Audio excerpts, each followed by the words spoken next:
الله أكبر. الموت لأمريكا، الموت لإسرائيل، اللعنة على اليهود، النصر للإسلام. لبيك يا عصام. Pasukan Houthi Yaman kembali merilis video yang menunjukkan pasukannya menyerang kapal Sonion di Laut Merah pada Sabtu 24 Agustus 2024.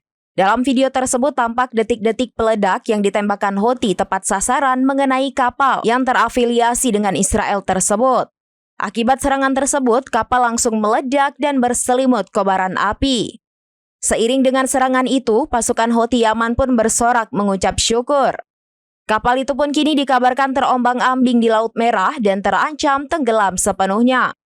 Namun sayangnya, hingga saat ini belum diketahui secara pasti soal nasib awak kapal Sonion tersebut.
Download Tribun X sekarang, menghadirkan lokal menjadi Indonesia.